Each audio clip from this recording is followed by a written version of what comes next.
Kind of like if you love somebody, set them free. If you love your babies, kill your babies, and then bring them back to life better. Figure out how to make it work. Well, that's writing advice I read about. Is like, damn, Todd. You might have your favorite thing. I think we just went biblical for a second. Yeah, oh, we did. You might love that line. Kill it. Kill it. We're headed that direction. You're going to set it in the river. You're going to see where it goes.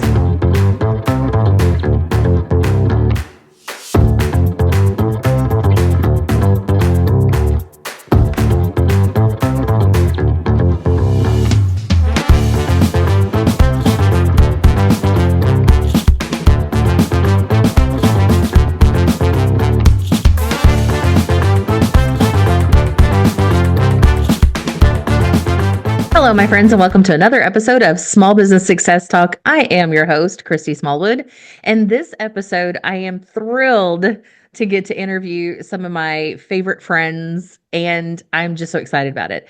They are also, full transparency, business partners of mine, or actually, I'm their business partner in their business, Iron Pirate, which is a publishing, production, and education company based in Kissimmee, Florida. And I cannot wait for you guys to meet some of my favorite people on this planet, because not only are they just entertaining for me, they're super smart, very creative, and resilient, I think is one of the best words I could use for these people.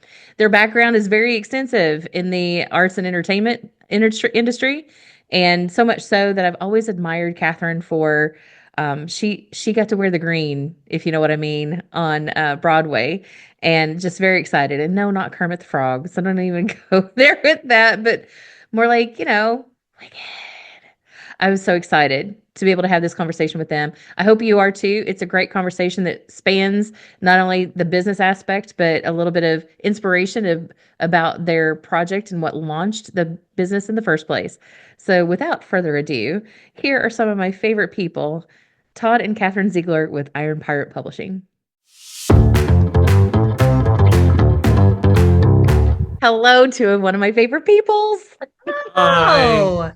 And I know that came across actually that was not correct phonetically or grammatically or anything. It was wonderful. It was one of my two favorite peoples. That's weird. We share a brain. So one of my two favorite people. Exactly. You guys are just like the unit, you're bringing it all like together. The two-headed monster on Sesame Street. So my friend has a band called Two-Part Trilogy, and I'm like, sure, why not? Why not? Sure. Well, there we go. So that should give us the kind of a glimpse of what this conversation is going to be like. Yes. So first of all, thank you for coming on the episode. I do want you to tell, while I know everything, because we are business partners, give everybody more of an idea of your origin story. Like, what led up to things that got you here? Okay. I'm going to start back a little bit further than I normally would, just so people understand our relationship and our business relationship as well. So Todd and I have been friends for years and years and years. And he wrote a Doctor Who, Dr. Seuss mashup play called All the Who's in Whoville. And he was looking for a director and a producer and approached me. I came on board as fans of both of those universes. And I also have experience with negotiation, especially with large entertainment companies. So I was able to help him get the copyright and make sure that everything that we were using from both of those entities could work together.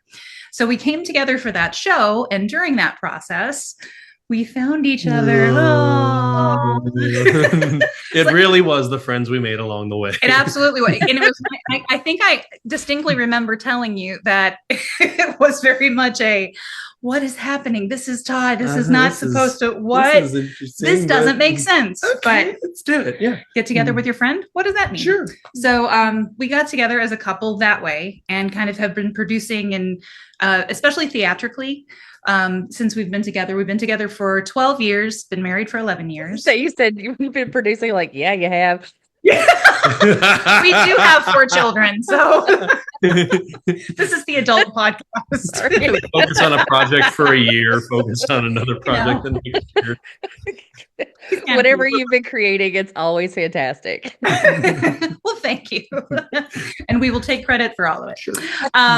So we got together, our work relationship started that way, and then we blended our family together.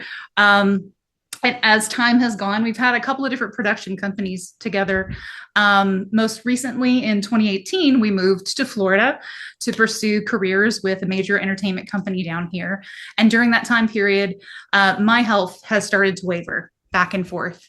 So I had lung surgery in 2018. Fast forward to 2023, I had to go on medical leave.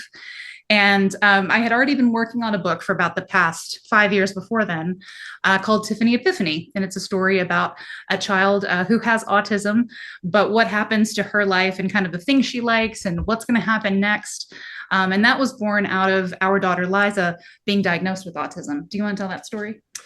Sure. So Liza was born in 2015, and around 18 months or so, we started noticing a lot of the developmental processes kind of just halted. She stopped speaking. She stopped making eye contact. Her diet went down to literally just soy milk 1 million times a day.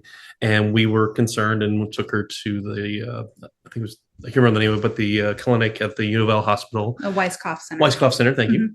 And got the diagnosis, and that sort of really kind of made us take a severe left turn in some of our thinking and how we were approaching life and family and business and all that, and what we had to sort of reconfigure, reevaluate, and figure out what needed to be best for our lives, our survival, really. And it really changed our perspective in the way that we thought about things. But one thing it didn't change really was our love of reading.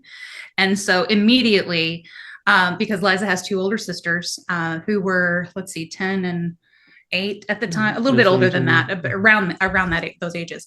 And so we were looking for books to help explain to them what was going on, and books for us. And what we found, even with the children's books, even like with Autism Heroes and things like that, great books, don't get me wrong. But for us, the story always ended with a diagnosis. So this child has autism.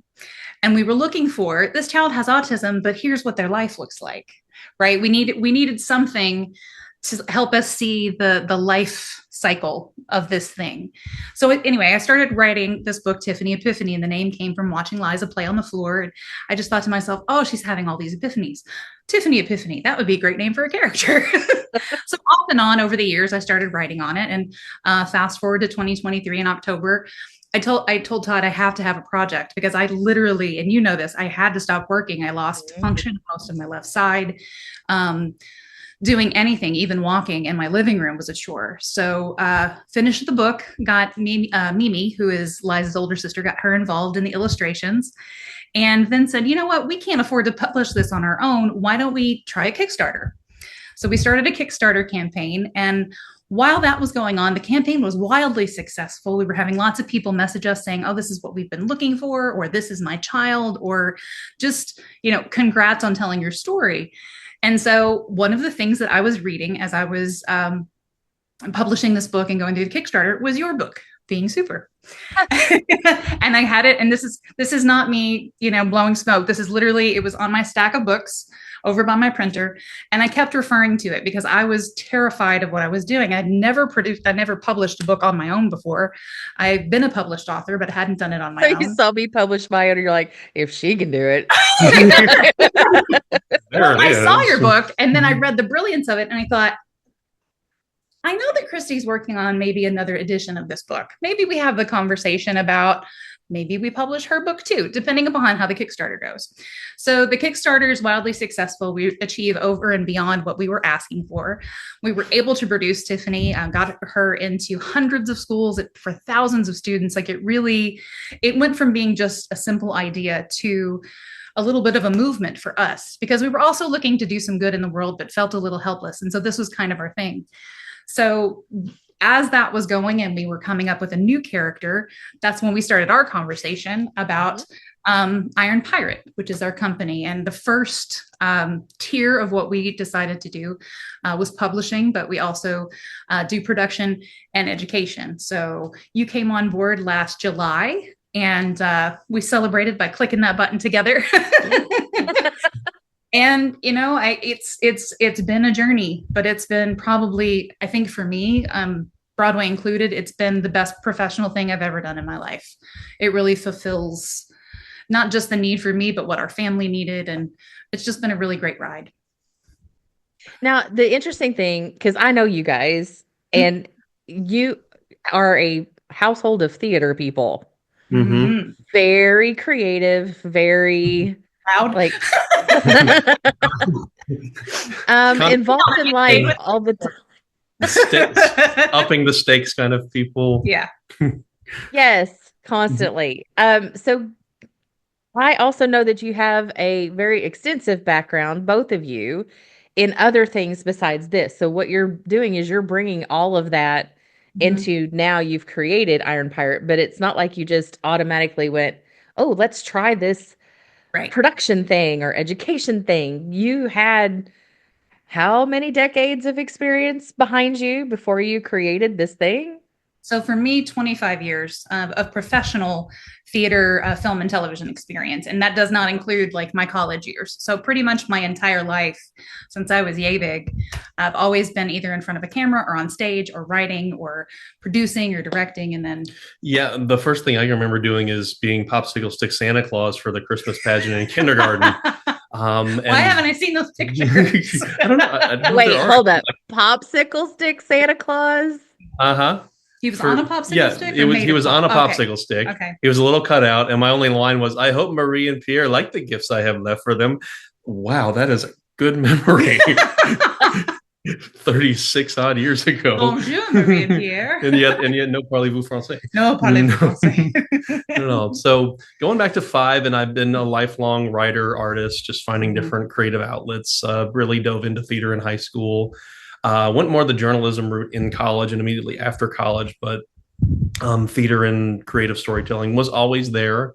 In Louisville, being there, and how we met up was I just dove into the theater scene and worked the way up from being an actor to being an associate artistic director to creative side to full artistic director to writing the whole time and having a silly idea for the name for a festival. So I produced a theater festival because I had a funny idea for a name, and just always trying to do that next thing because I haven't done that yet.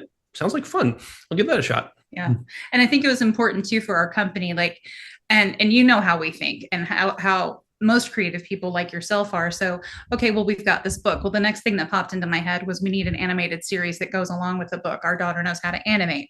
So that kind of bred the production company. And then Todd said, well, I want to do Whoville again. Okay, well, that's natural because we can publish his play and produce. But then the other part that comes in over here is the education side of it. So you and I met when I was doing Acting for Your Life. That was the first business that we talked about. And that was a business born of necessity when I lived in New York. I was having these acting classes where actors would come in and we couldn't get to the work right away because something dramatic would have happened. One of the first instances was one of my female students came to class and she found out she had breast cancer and she didn't have health insurance. And she wasn't going to talk about it, but she got ready to open her mouth with her monologue. The emotion came out. So we spent the first 20 minutes just as a unit of creative people sharing resources with her and helping her find Healthy New York was the program at the time, helping her connect with Healthy New York, making sure she had, money for food, a safe place to stay. And so after that, I said, you can go home. And she said, no. I've cleared my mind. I want to get to the work now. And so Acting for Your Life was born. And for a while, we had the top podcast for performers in the world. We had 70,000 subscribers.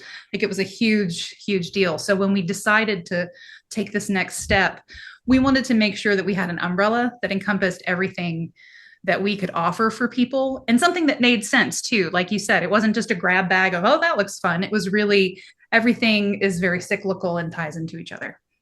So where did the name come from? Because I don't think I ever got this story, even me. The Iron Pirate name. Yeah, I've just been going along with the theme. Like we send each other these memes or these places to go or the Airbnb that looks like a pirate ship. Like we need to do these things. Captain Sure, I'm on Jack board with a down good, over there. right. I'm totally on board with a good theme. You know how Yeah. I love to play like that. But where did the name actually come from? So do you know the movie The Iron Giant? Yes. Okay, so we fell in love with that movie. And randomly, you drew a picture. He sketched a picture of an iron pirate. It was like the Iron Giant, but with a peg leg. That's kind of my favorite process is usually find a thing and then add something completely unrelated onto it and just see how they go together. And the picture was like very similar to Giant, the Iron Giant, with an eye patch and a peg leg and a hook and all this, and just like, hey, Iron Pirate, funny, huh? And we were like, oh, Iron Pirate. We like it. It has a ring to it. Yeah. Unfortunately, when we were displaced in September, we lost that original drawing. So I got to redo it. No. I know, we've got to redo it. But yeah, business partner. That's how we got our name. Look, I just thought I loved the theme. I was like, okay, let's go with this. I didn't even question that. And it's fun too, because one of the things we always do is hashtag rock the boat, right?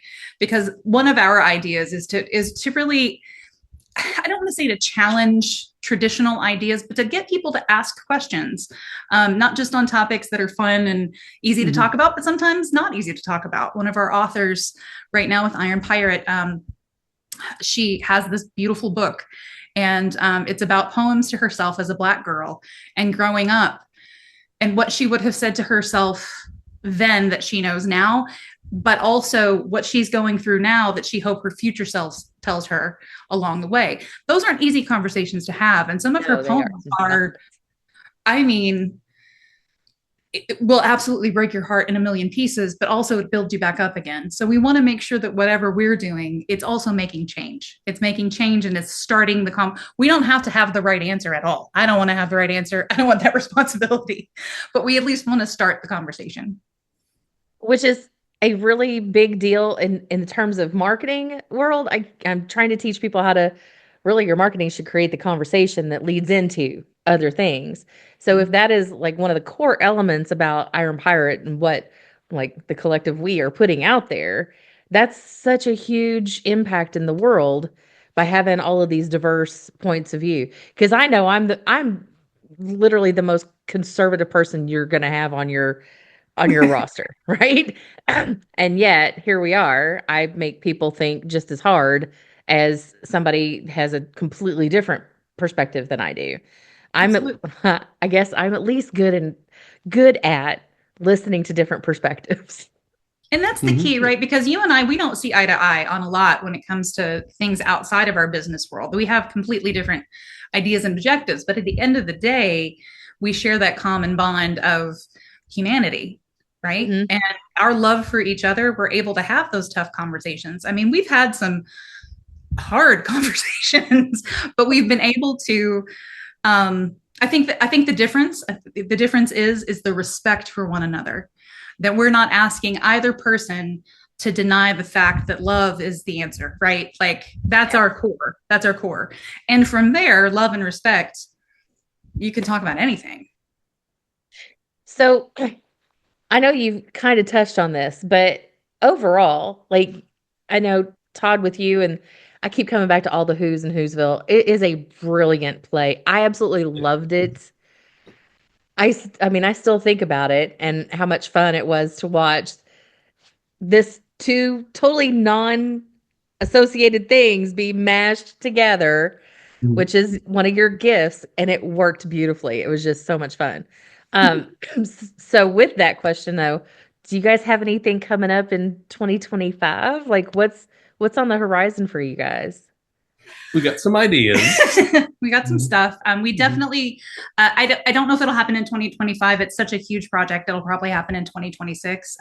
We do want to put Whoville back on its feet again because of the nature of Doctor Who and the amount of characters. It's close to, when you saw it, we were at about 12 13 characters. Now we're like in the neighborhood of 25, 30 characters because it builds as Doctor Who changes. it builds upon itself. The universe expands. It does. The universe expands. Universe expands and Toss go, who gets to say that line this year? So we do want to make sure that we're focused on Whoville, because this is a perfect. We're based in Kissimmee, Florida, and so it's a perfect market for something like that. Lots of Whovians and lots of Dr. Seuss fans here. Mm-hmm. We also are very into classic theater in terms of stage production. So we're looking at doing some Shakespeare. Perhaps some classic American plays. In terms of production, one of the things we're producing is this lovely podcast. That has been a joy. Yay! To see. And that has been a fun, I think probably one of the most fun things, but very much like Whoville, it's something that people know, right? It's something that people have seen, they love, and now it's kind of having this rebirth process, this rebranding, coming in with new ideas. And so that's been fun to be a part of. And then educationally with our Spectrum series books. So the book that we talked about, Tiffany Epiphany, there's a series of books now called the Spectrum series. And I'm sure we'll have that information up for folks. We're actually on a book tour. So the education component has kicked in, and we've been able to go to elementary schools and different community organizations, and we've got some book signings coming up. So lots of fun, exciting stuff. Did I forget anything? I don't think so. That's a good rundown. Christy, did I forget anything? Did I forget anything? Well, I mean, it's as far as how it affects me, I know with the show, and then I'm still working on revising the book. So once that's done, we're kickstarting that out.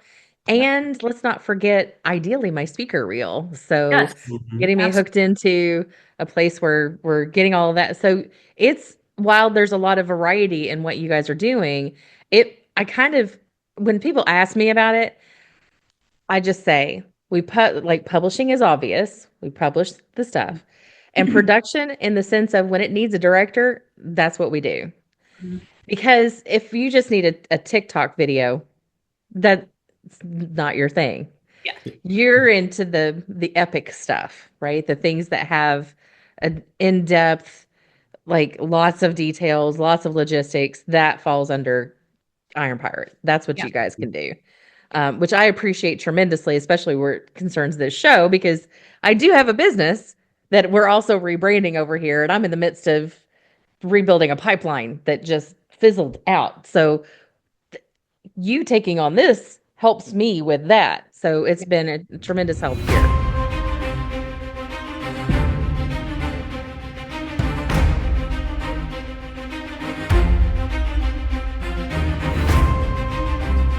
Welcome to the Being Super segment for Small Business Success Talk. Now, what is this segment going to be all about?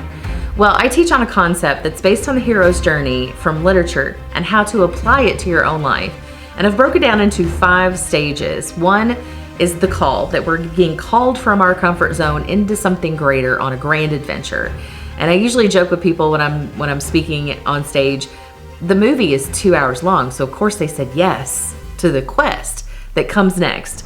So the quest is that whole season of discovering who you really are, like what you're made of, and you learn about the mission, and you start into really developing those skills and gifts and talents and finding yourself a little bit. And again, like what you're made of. And then from the quest, you start to enter into the battle mode, because that's part of it. You're going to have adversity. You're going to get your ass kicked a few times. How do you recover from battles? How do you find peace in the midst of that? I teach on those things.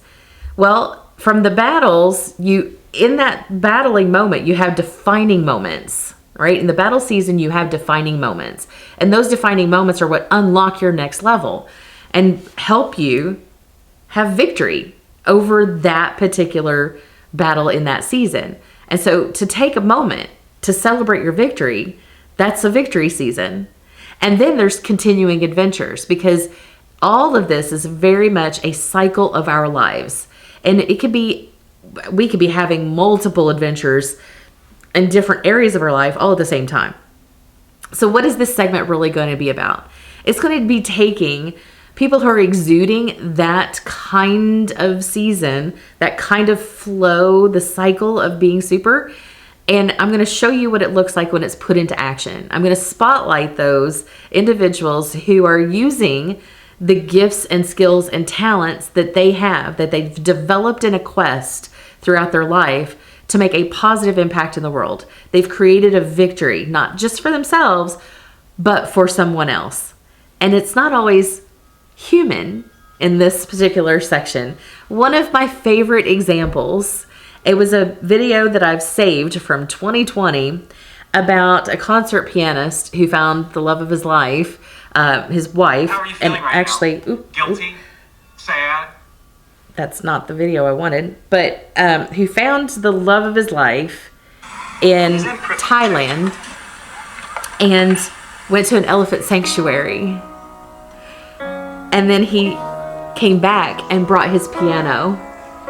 And so he has won over the elephants through music by playing his piano, developing friendships and relationships with these elephants, helping them to heal from their own trauma of past experiences by playing music.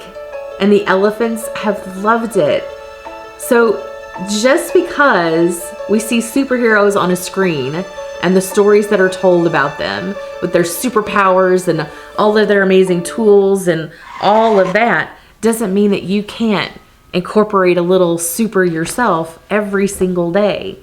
So what I encourage you to do in these Being Super segments is find the thing that sparks you, that matches up with your skills, talents, and just share that with the world. That makes the positive impact. So today I encourage you to go find your little spark and go be super.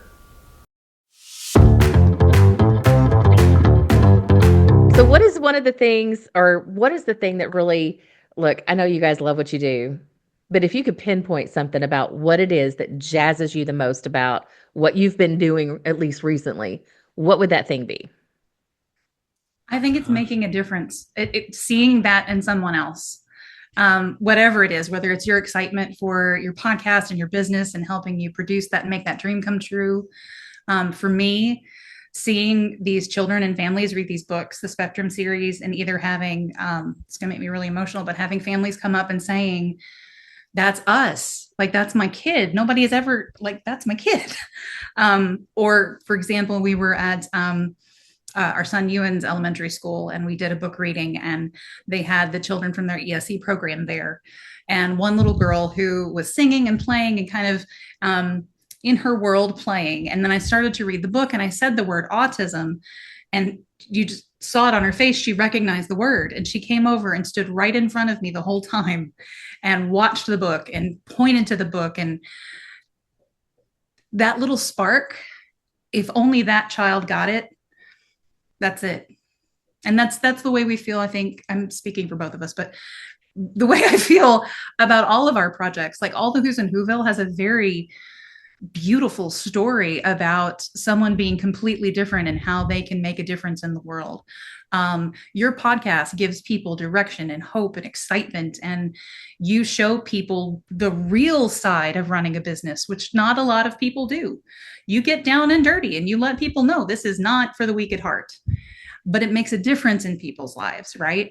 So I think for me, it's just, sometimes I feel like that I am so small that my ripple won't make a difference.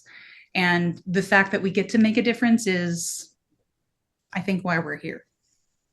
Yeah, I would agree with that. I'm getting a little bit out of the myopic phase of the project I've been working on, that script that we were talking about over Christmas that went completely over my head with the little nod that it got that we saw. But I just actually finished a first draft of it last night and am sort of in the editing phase, but in a very similar kind of way. What was always funny about Whoville when we did it each year was hearing what people got from it. And one year, one of our actors who had been with it for 3 years talked about a moment in it that stuck out to him as the whole point of the whole thing, which to me, writing it was just kind of a good punchline to a joke. I'm like, you got that out of that? Wow, now I feel kind of dumb that I didn't. But looking at the new project and going from the just me being the audience for it and going, this, there's something here. This I got a good feeling about this, and thinking about what the potential it could have. to reach people in kind of the same way. Mhm. Who knows what's going to happen with it? We'll see. But yeah, just knowing that people take things from what you do, whether you intended it that way or not. People are going to take what they want from it because everybody brings their own experience to what you're putting out there, and to make that little bit of a difference. Well, it's the through line that we were talking about before, like with our friendship and being able to have those conversations. Mhm. It's essentially humanity, right? And that's one of the big points of our company is to have the humanity as a part of the conversation. It's not just about the big ideas. It's about that common core little fire that gets lit. And then how does that fire ignite somebody else? I mean, that's why I do spark sessions. Yep. I love the whole concept of sometimes you just need enough of a spark to light the fire within so that you can keep moving forward. And I just made that up right then and there. That was fabulous. Wow. Well, and too, Christy, honestly, and something else that you offer that I think is brilliant, and what I love about working on this show is you bring in that other voice that people need to listen to. They might not listen to it and they might not want to listen to it, but you bring in that voice that says, hey, you need to see, like, this is great. And this is great that you're passionate about it. And I need you to, like, this is great. But instead of being so myopic, let's open up and let's look at all of the possibilities that are in front of you. And that's just igniting that spark and finding those things. So let's talk for a hot second about things people don't want to hear about. What kind of learning lessons would you be sharing with others? What have you learned along the way that has made a real impact for you and your business? I need to listen. I need to listen.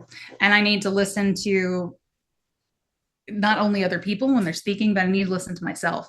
Always follow that gut instinct every single time. If I go back to look at all the different companies I've been a part of and to all of the different quote unquote mistakes that I've made in my career and my life personally, every single time my gut was screaming at me to run the other direction. But I was like, no, I gotta dig in and run forward and push through it. And you got to listen to yourself. And then you also have to listen to other people when they say, I don't know, you might think that sounds great, but if you thought of this, or like, that listening component is huge. I don't do it enough still, but that's one thing that I would definitely recommend. I don't like to do it with my team whenever they're pushing back so much, but here we are. I don't know what you're talking about. I don't even know. I don't know what in the world you're talking about. Oh my goodness. What about you?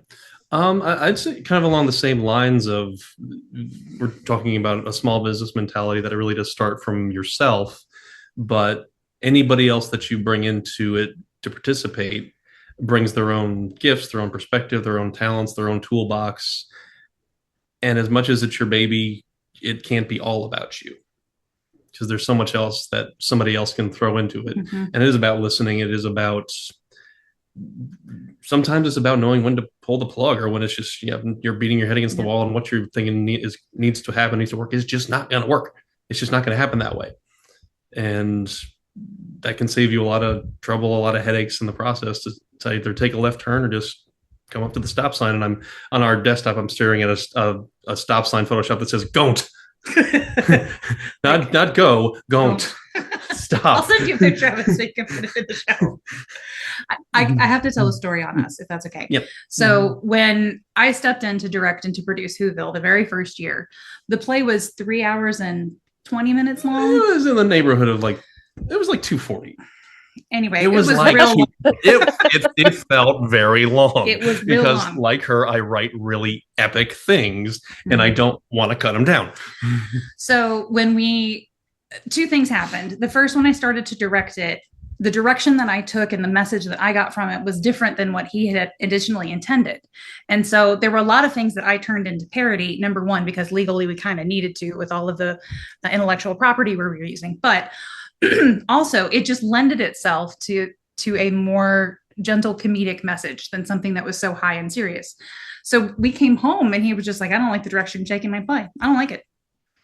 And so I tried to explain to him, why I was seeing these things, and we hit a wall. I mean, there were a couple of days when I was just like, that's fine. I'm not doing it. And he well, good. Yeah. And we would get to rehearsal and it would just kind of be like, whatever. And like, but then we finally, once you started to see other people's reactions and like hearing the feedback and listening, it became easier because, you get so tied to how you think it's supposed to look up here when at the end of the day, you've got the theme usually, but it doesn't look at all like you'd originally intended. So that listening component and being patient with the message that you get, that's another thing that I'm not very patient with.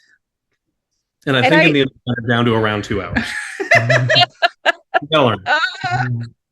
I chuckle and I laugh about this stuff because while you guys are talking, you're a different kind of business and a different kind of background than I've had before on the show. Very theater, very entertainment driven. Well, especially when you add that you're a couple into the mix and your whole family is, we tend to, in the business world, I air quote business world, we think for some reason we've been programmed that everything has to be so buttoned up and it has to be systems and processes and it has to be this way. Otherwise, if it doesn't look like this, then it's not a real business kind of thinking and programming. When the reality is I'm listening to you and I'm like, damn, there has been so many of my clients who have, and myself included, that have the same issue. It's just a different environment. It's the same issue. Like, I don't like to be told that the thing that's in my head, like I'm looking at my personal sign-off logo, not even at all used anywhere in the new branding. Nowhere close. And I really had hoped we would use that because that's me. And I'm like, but no, that's what people are not giving me back. And I'm like, you know what? Fuck it. Just do it. I'll get used to it later. Like, it takes me a minute. Face you make usually when you say that way. You know what? Just do it. That happened with the last time we almost did Whoville and we put it on hold to come down here. I had a whole concept for what I wanted the post to look like, total kind of a change of what we had done, and we did it, and we looked at it, and everybody we reaction one, they said, that's not the show I've seen. That's not it. I'm like, okay, never mind then. Yeah, like there was a whole big thing to tie in with the doctor at the time, and it was really like, we were like, yeah, this is going to be great, and then we started to show it to people and they were like, no, this is scary, what is that about? Like, okay, yeah, so it was a different sometimes your team just says nope. Yep, I get that quite a bit. All the time, just sometimes. Do you see my product placement? Oh, perfect. I love it. It's a little Tiffany Epiphany sticker. She's so adorable. Your daughter has done an amazing job on illustrations, just by the way. So, having resources literally in your house is very helpful. Well, I think too, a lot of people talk about us being a theatrical family and that it runs in the family. And, most family businesses do run that way. It's just not usually in this format, like you're talking about, like somebody can run a hardware store and have someone in the family, maybe that's a phenomenal gardener, and that part of the business they take off and run with. It's the same thing as this. Mimi is just a brilliant illustrator. And it was not, speaking of it being different, I was looking for, do you remember in the little golden books, how the drawings, it was like pencil sketches and then watercolor? Yeah. That's initially when I thought of Tiffany Epiphany, and those are the samples that I showed her. So she did some of those for me, which I'll have to show you sometime. But then she said, I have another idea. Are you willing to look at it? First of all, she was a child. She's an adult now. She was a child when she asked me. So I was so proud to give her that platform. But she showed me, and I was like, oh, that's Tiffany. Like, that's Tiffany. That's 100% Tiffany. So, it's that whole family business idea, and listen to the people who know you best, but sometimes listen to the people who don't know you at all, because they can show you a side of yourself. Oh. That's a hard one. Why are you going to be calling me out? Because I'm your producer. Welcome to Tough Talk Tuesdays. If anybody wanted to know what producing is like, this is producing. This is one of them. And I have this reaction because you know the story. Recently, I got pulled in another one of my marketing mavens, Amy. So you see her on an episode. Um, we sat at the end of the year because part of my story is that my pipeline has dried up because of the wreck that I had in the Mhm. fall with some other mitigating circumstances.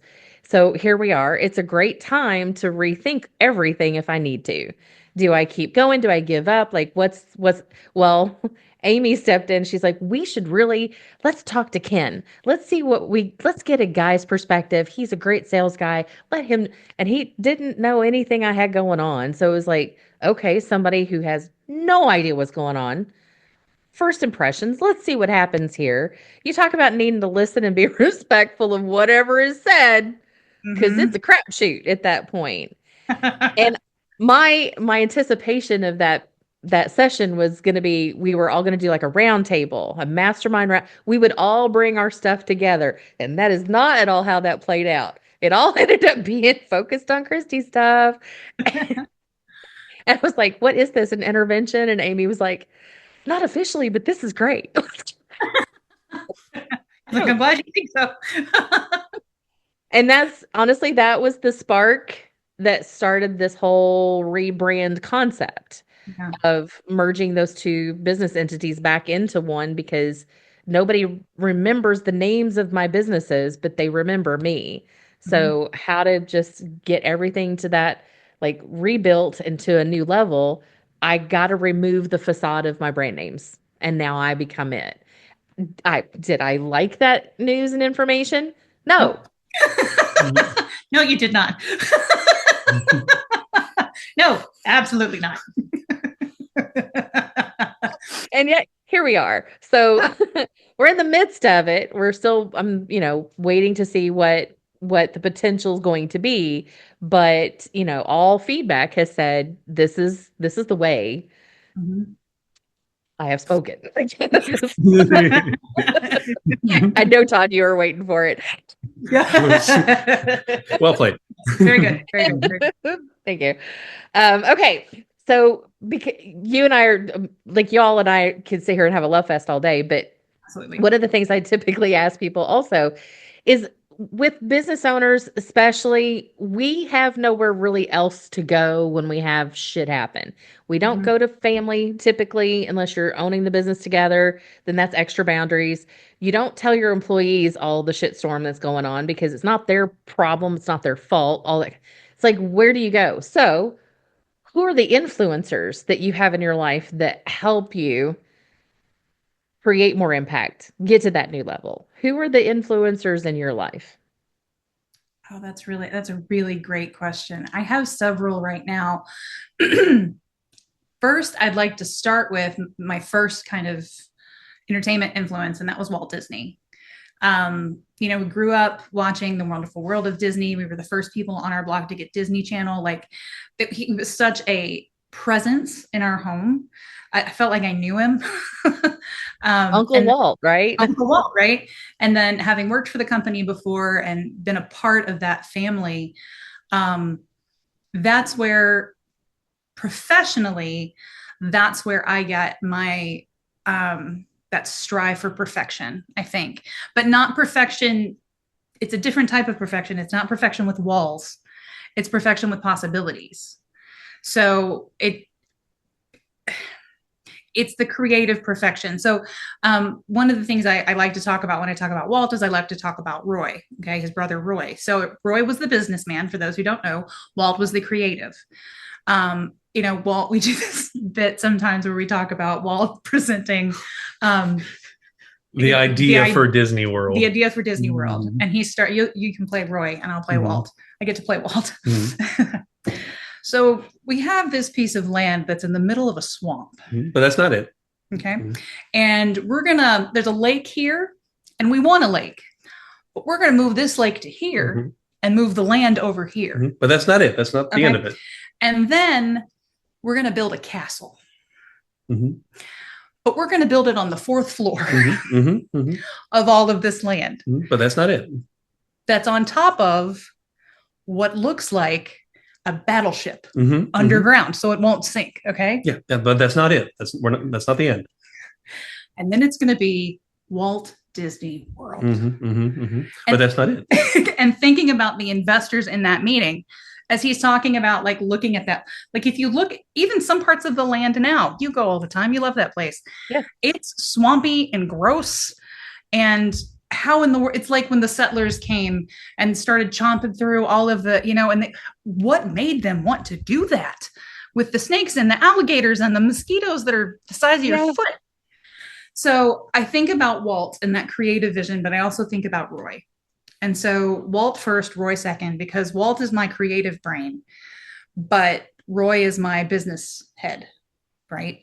So those are my two first, like, not even just sources of inspiration. They remind me a lot of my great aunts and uncles that I grew up with, my Uncle Bud that I've talked about a lot. They were from that same generation. And so there's this kind of, I don't know, the hearkening back to the idea that anything's possible. So that's my first. I squirreled a bit. That's kind of my first, because you have these ideas. You have these ideas when it comes to being creative, and you go, well, that's not feasible. That doesn't make any sense. That's the Roy that talks. That doesn't make sense on paper. That's the Roy is, I need this on paper. I need it in a spreadsheet that looks like this. The deadline is this, this, and this. Your Q1 ends on this date. Yeah. Your Walt is the one that says, anyway, so we're going to. Well, I'm glad you got that. I'm going to be over here. I'm going to be over here doing that. So going back to your original question, that's my first person who inspired me. And then lately,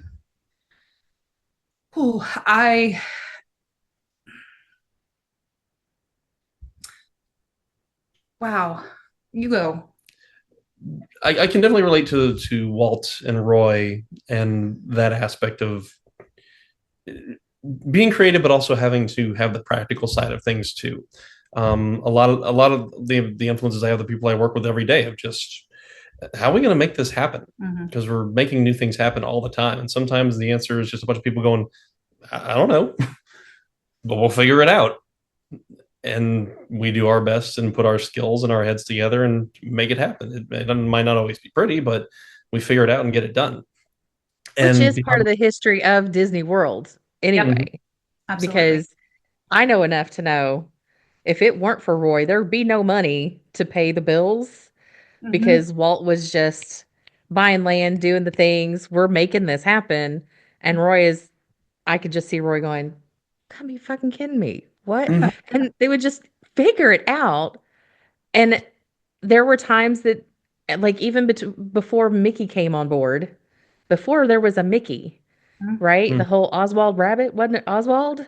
Yeah. In the history of things, got stolen. Like, what do you do when all of your property is just now? Where's no more money? Like, oh my God, the business is dead because somebody else like got there first, or whatever the case may be, stole it.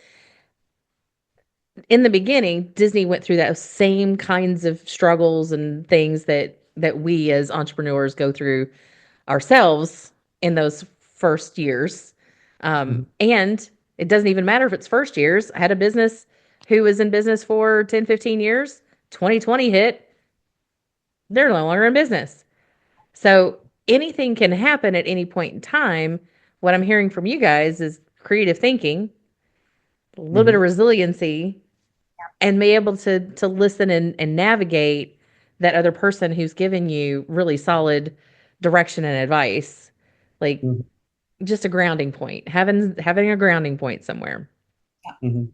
Absolutely. Yeah. And I'd compound that with another, some of the YouTubers that I like to watch. I saw one yesterday that put up, they're doing weekly videos for a very big channel, but they put up on Instagram something or other and just said, 4 years ago, I was working as a barista and just doing these fun unboxing videos or whatever in my room because it was fun and I didn't know what else to do. Now they're a content creator for this big, relatively large internet company. So that's the lesson to me to that is, keep doing what you care about, what you love, what you get up to do. It will find its audience. Yeah. It might not be the audience you expect, but it will find the right people. Yeah. And I kind of decided between my two. RuPaul, for me, I've always loved RuPaul as an entertainer, right? And I think that RuPaul Charles is one of the funniest human beings on the face of the earth. But lately, their business has gotten into like some self-love and personal things, and talking about their history and how they came to drag, and the reason why drag is so important, and the illusion of drag and kind of what that means. And for me, to see someone be so authentically themselves without apology and without shame is something that I have been and didn't realize I was looking for a really long time. To be able to step into my own and kind of own the fact I know how to do all this cool stuff that we're talking about, right? I have had all these really neat experiences, and that was me in those stories that was able to do those things. And so to see someone like RuPaul not only take their business for the entertainment sake and make it one of the biggest names in the world, but also now that same idea, that change, being able to make those ripples. They have their own book company now, and bookstore online, which our books are proudly a part of. And so it just, I'm really very impressed by how they have been able to use their life in a way to make change, and not change in the way that people may identify someone who's the world's greatest drag queen as, right? Being able to work in soup kitchens, being able to teach people how to take care of themselves emotionally, their mental health, and how important that is. Those kinds of things. So I think that's my second. So from lessons that you've learned and all the experience that you've had, what advice would you give other business owners out there? If it's something that you're thinking about and you can't stop thinking about it, if you're constantly feeding that idea tank, just do it. Just do it. Figure out a way to do it and make it happen. And you don't have to be, mistakes that I've made with businesses in the past is that I don't have to be at my 10-year plan the day that I sign the paperwork for the LLC, right? It is a step by step by step process. Just speaking about Iron Pirate, we published the book, we formed the LLC. I wanted to start selling books immediately. We started going to schools and realized, oh, wow, okay, so schools have already chosen their books a year out. So what we're going to be doing this year is playing catch up, and we're not going to have the sales initially that we thought we were going to have. So where do we need to make up that time? That's going to the independent bookstores. That's coming up with new and different products, like what's hot, what somebody that would read Tiffany Epiphany, they love stickers. Like, what do we do next? So, but finding a way to make it happen. And even if you only have 5 minutes a day to dedicate to it, finding a way to make it happen. Elsewise, I feel like you're always going to regret it. And you're always going to be wondering, well, why don't I have XYZ? And I think it's because the universe is saying, do the thing. And you're not doing the thing. So do the thing. Yep. And to come back to our recurrent theme is listen. As much as you have the idea and want to pursue it and it gets you up and motivated, find out how what you're doing works. How do other people do it? What's the history of it? Who are you trying to reach? And like school systems and things like that, what kind of, if it's part of like a business cycle, what part of the cycle are they in? Where are your feet landing in that cycle? Figure out, take your idea, rip it apart. What works about it? What does not work about it? What have people tried that didn't work, and why didn't it work? And if kind of like if you love somebody, set them free. If you love your babies, kill your babies, and then bring them back to life better. Figure out how to make it work. Well, that's writing advice I read about. Is like, damn, you might have your favorite thing. I think we just went biblical line for a second. Yeah. Oh, we did. You might love that line. Kill it. Kill it. We're headed that direction.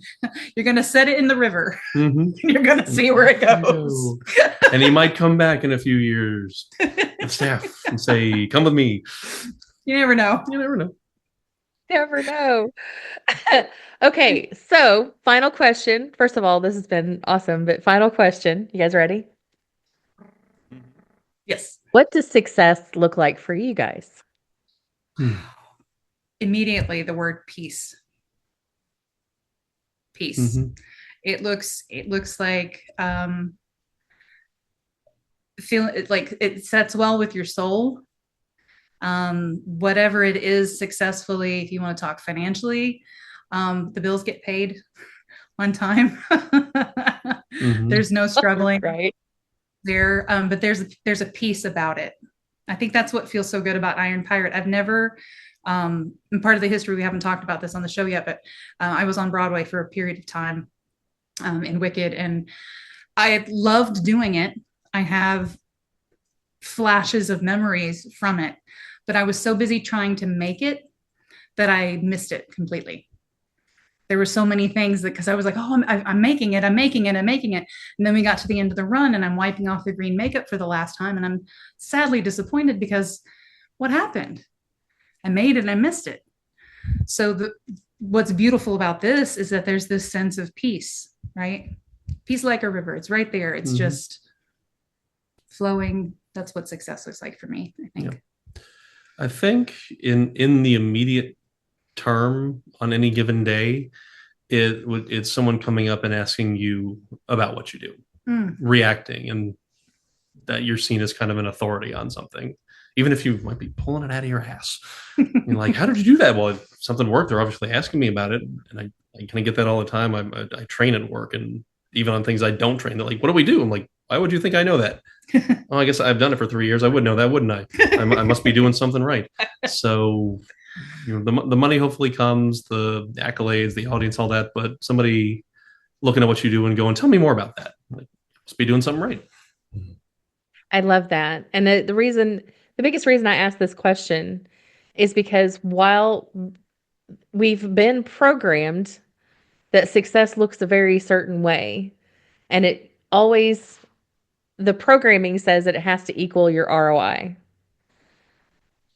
And I've not had that at all in these interviews throughout the entire show. And that's one of the things that jazzes me about even doing this show, is because the conversations that I get to have with successful business owners, because you guys are living it, breathing it, doing it, you're in it right now, is that the advice and that meaning of success to them has nothing to do with paying the bills every day.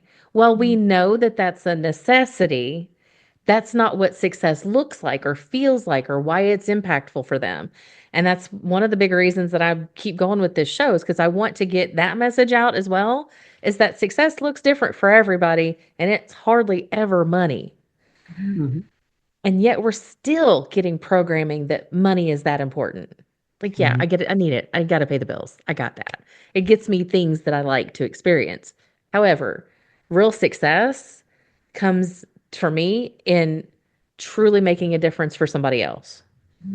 Your success is actually my success. Like, that's how I've always seen it. The more successful you are, and I got to have a little spark in that, I'm successful. I don't have to have gold-plated best of everything. I wouldn't even know how to take care of that. Yeah. What do you do with all of that? It's too much to dust. Polish. It's just I just can't handle hours. that. It's hours out of your day. Give me that piece of the peace of mind, but also kind of that piece of, it's like a puzzle piece. It's so it has that double meaning, that it fits. It's the right fit. Feels good, but it feels good for the right reasons. Nice. All right. Any last words? Any last things that you would like to be able to tell the world that they're listening? Let's see. Finish your book. For me, not everybody else. Unless somebody else out there is like working on a book. Finish the book. Finish the thing. So that's my message to everybody. Finish the thing. Whatever is on your shelf or in your heart or on your computer or the laundry that's in your chair. Finish it. Finish the thing. But yeah, look for us on the book tour. Go to thespectrumseriesbooks.com for more information about the Spectrum series specifically. Look for all these wonderful new things from Christy, because we're working so hard. Anything else? Shameless plug. Gosh, I just second all that. Just find what sparks your passion. Coming back to sparks, find what sparks your passion and just work it like a muscle. Keep working it until it's just what you get up to do every day. I used to hate writing. To sit down and actually have to do it, I would do anything to avoid it. And now every day I'm at the point where I'm like, I need to get this stuff out of the way so I can write. I got to the point where I love doing it. Yeah. So just work it like a muscle. Write your book. Okay. I just finished the play. I'll get to the book now. All right. With that, I think we're out for today. Thank you guys very much for attending this episode for Small Business Success Talk. Of course, I'll talk to you here shortly.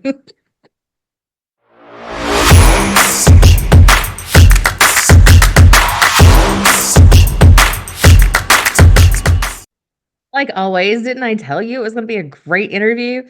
I have such fun talking to people just in general and getting to interview them. But when it's your friends, there's a lot of in the know kind of things. Thank you for making it this far in this episode. And I very much appreciate all the shares, the likes, the comments, the interaction. Please let us know what you like about these episodes. And if you have somebody out there who would like to be a potential guest, please have them go to our website and check out that guest form. They can submit there or just contact us that way as well. And with that, I encourage each and every one of you to go out and make your own kind of success today. See you on the next episode.